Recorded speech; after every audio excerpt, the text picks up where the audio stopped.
как вы узнали, как вам сказали про это? Что вас Момент вызволяют? освобождения, в камере сижу с больными. Приходит контролер и говорит: опись, пишите свои вещи, все, которые у вас есть. Это обычно делается, когда на этап отправляют. Я думаю, какой-то этап куда-то в другую зону переводит. Составил опись. Выводит, там другая камера, другую камеру помещают. После этого приходит, в штатском человек. Вот. Ну и говорит, что вот распишитесь в приказе. Приглашает в другую камеру или комнату. Распишитесь в приказе Барсукова. Ну, я прочитал приказ, там написано: выпустить Уса Дмитрия Ивановича, такого-то года рождения, в 7 часов вечера 10.01. Вот. На основании помилования президента. Но этот указ вы не бачили, не? Нет, только приказ видел. Вот. И на основании я расписался, мне отдали мой паспорт. Вот. Что я паспорт получил, расписался. И выпустили через, будем говорить, двери. Это коли было, у кольки это 7 было? часов вечера. Это вас было 2 години тому, да? Да. Я пришел сюда, вот позвонил жене, жена приехала с деревни, она с детьми в деревне была. Вот. Вот все, что было по этому случаю. Какие у вас відчування были, коли вы вышли вот с этой Володарки на улицу? Честно? Даже сказать так нельзя. Я знаю, что и мои коллеги-кандидаты сидят незаконно, будем говорить. Эти все приговоры, которые вынесены против меня и их, они не имеют никакого юридического основания, только одни амбиции одного человека. Вот, поэтому я сказал, что мучить перестал он меня. Так просто. Алло. Ну а что вы отчули, когда вы вышли на волю? Отчули? Борьбу дальнейшую. Прямо про борьбу подумали? Прямо. Ну вы ж не писали прошение по помилу? Нет. Нет, да? Не писал, и смысл писать, когда человек невиновен. Вот. Мне много других бумаг подсовывали, чтобы я их подписал. Я их также отказывался подписывать. Ну, а в якій формі вам подсовывали? Вас примушали, ті пропановывали? Як это выглядало? Ну, когда я был в колонии, приглашал начальника отряда, даже один случай такой был, когда мне по сроку положено было длительное свидание. Вот. Получалось так, что там можно было давать 3 суток. Один начальник, там 2 начальника отряда, один говорит 3 суток мне. Я уже жене звоню, говорю, 3 суток. Потом на следующий день вызывает другой начальник отряда и говорит: тебе сутки. Я спрашиваю, на каком основании. Вот. Он говорит: ты бумаги не подписываешь. Вот. Решило руководство администрации колонии с 3 суток сделать до суток тебе свидание. Если ты подпишешь бумаги, то тебе автоматически, таким вот шантажом мелким пытались меня. Вот. И потом там создавали такие условия в плане заключенные, которые вели себя неадекватно, вызывающие якобы, делали невозможное пребывание в колонии. Погрозы такие были, да? С точки зрения были заключенные такие.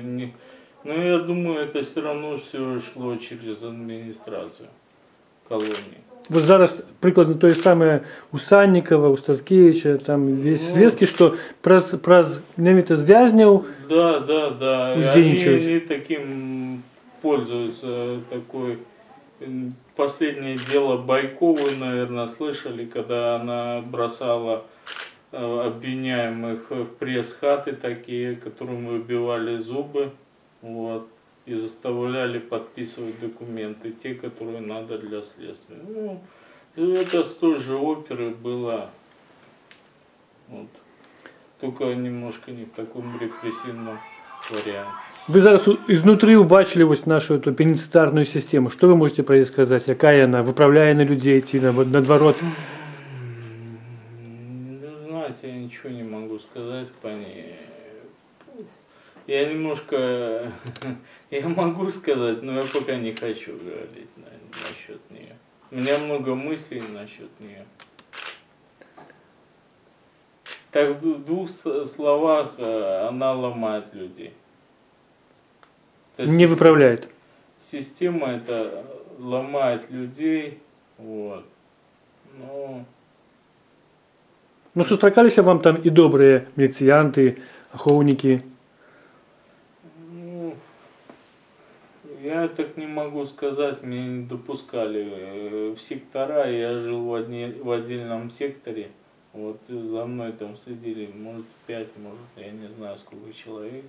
Короче, меня особняком держали от всех. Вы на таким были особым становище, да? Да. Как на политичном? Ну да. Поэтому я не могу сказать о людях. Вот, общения такого не было. Ну, в основном там сидят люди, 50% это за финансовые преступления, те или незаконная предпринимательская деятельность, или какая-то взятка, или мошенничество какое-нибудь. 50% людей сидит вот за это. Потом самая такая распространенная статья наркотики. Вот продавали люди наркотики, вот. Ну, 328 статья, вот. Самые такие распространенные статьи.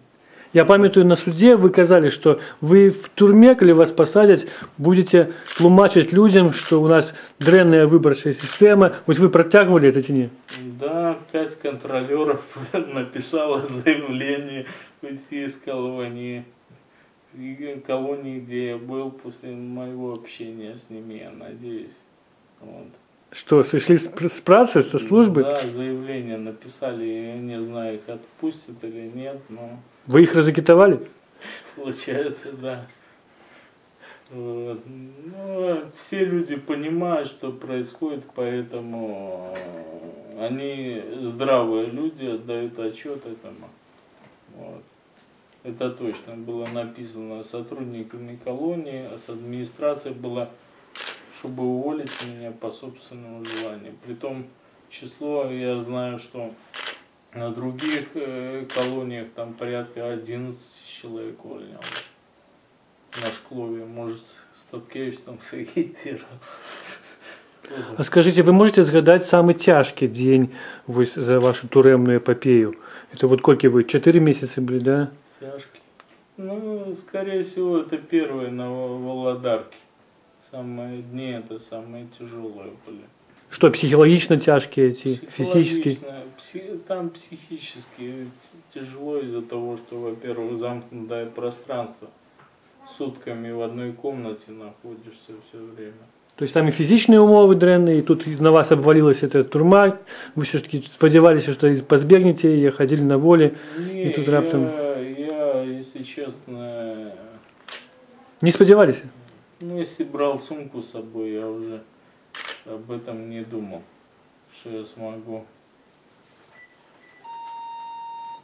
остаться на воле, потому что, ну, как вам сказать, как оно и есть. На самом деле, ну, бзик произошел у вождя, он решил нас посадить, чтобы запугать белорусский народ. Он уже этим подвиг на то, что люди начали больше бояться. Як думаєте, чому менавіта вас випустили зараз? Ви не писали прошення і з кандидатів фактично ви перші. Ну, я могу сказать одно, что, конечно, это, скорее всего, связано с Европой, с Америкой, под давлением Европейского Союза. В Соединенных Штатах Америки он вынужден был выпустить нас. Потому что эти партнеры, с которыми весь мир считается, из-за этого давление у нас выпустил. Я думаю, и Санникова, и Статкевича в ближайшее время тоже выпустят. А кого опошню выпустят, как вы думаете? Ой, вы знаете, я на кофейной гуще не гадаю, но думаю, Бондаренко и Санникова, скорее всего, выпустят. Может, Дашкевича Дима.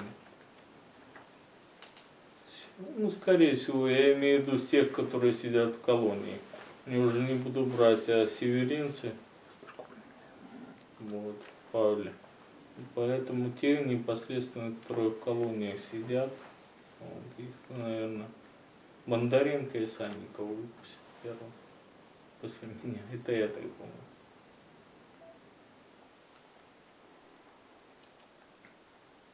Что еще? Зараз, вот вы сказали, самые тяжкие дни, а самые такие радостные. Радостных там не было дней. Ну, просто...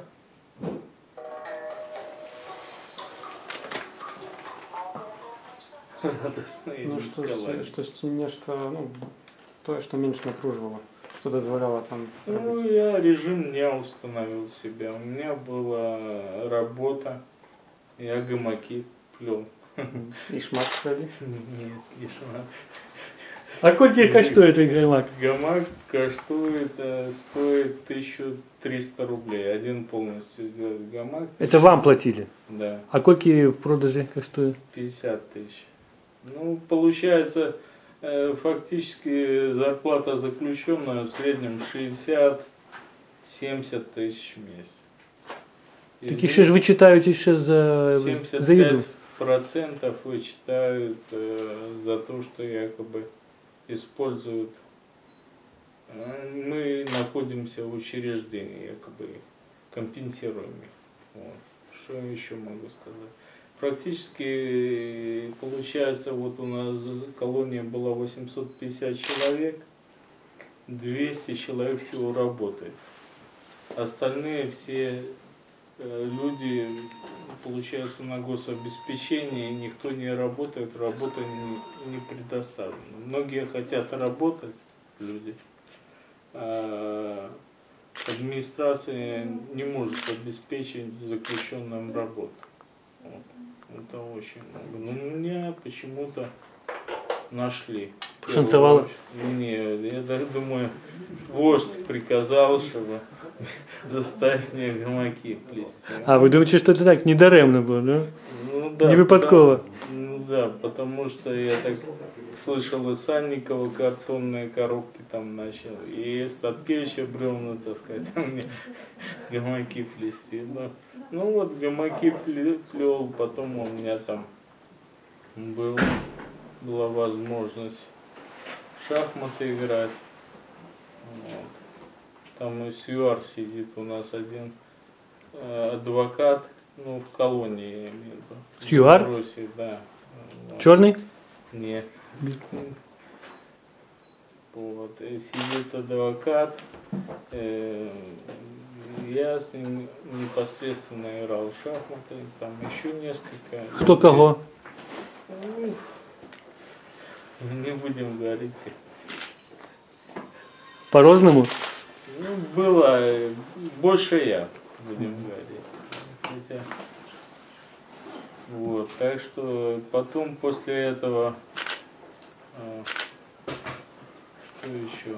С английским занимался там уже языком. Книжку читал, 2 книжки прочитал. Какие?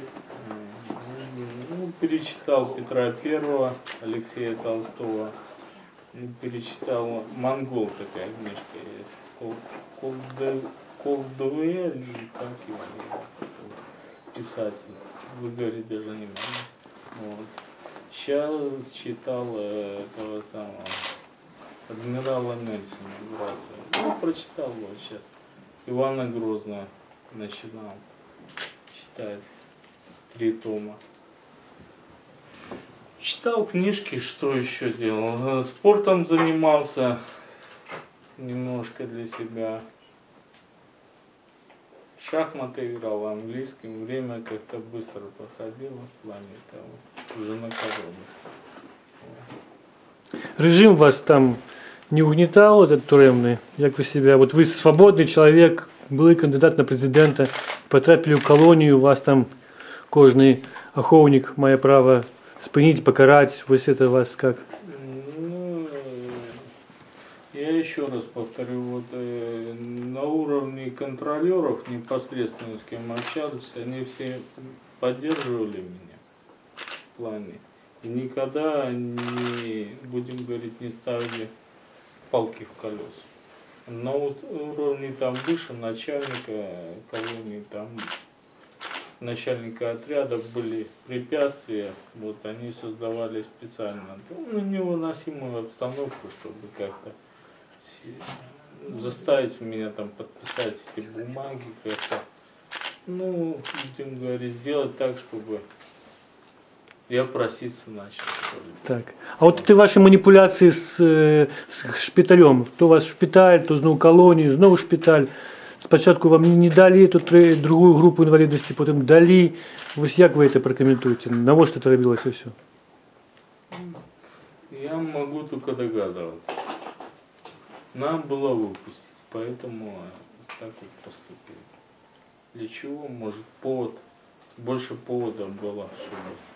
Просто з колонії не могли випустити. Нужно, треба було спочатку завести у шпиталь, а потом оттуда, так? Ну, я не могу сказать, я только могу так только рассуждать. На самом деле, наверное, в средствах массовой информации официальных по помилованию сегодня будет. На основании чего он меня выпустил. А я ничего не могу.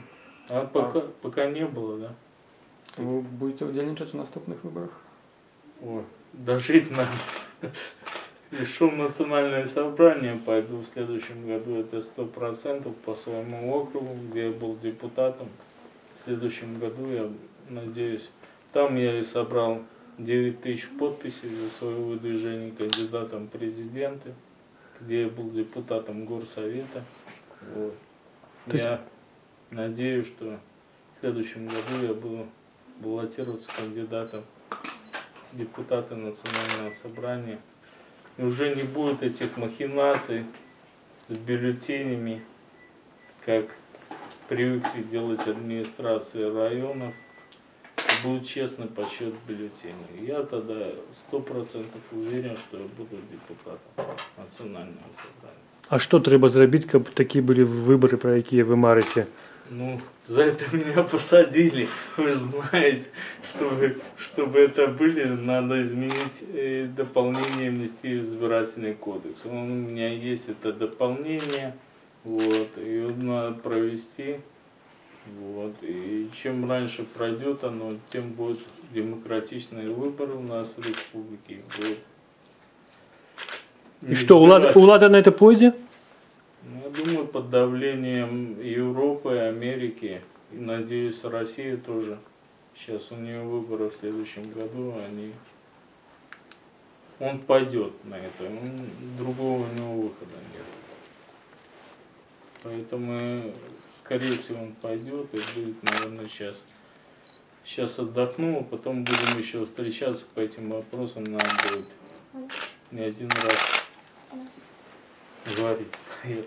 Тут оппозиция рихтує народные сходы, как народ подключить до этого процесса, видать. Як вы до этого ставитесь? Я это слышал, это хорошая идея, но главное, что в нее вложить. Народный исход это хорошо, а для чего он нужен? Вот вопрос. Ну вот в том числе у Тымлику вот для этого, как изменить выборчий закон. Пока... Как тиснуть на уладу. Я так разумею. Я с точки зрения могу сказать, что я поддерживаю это, конечно, всей душой, если оно так на самом деле есть. Но и буду принимать активное участие в том, чтобы помогать этому движению.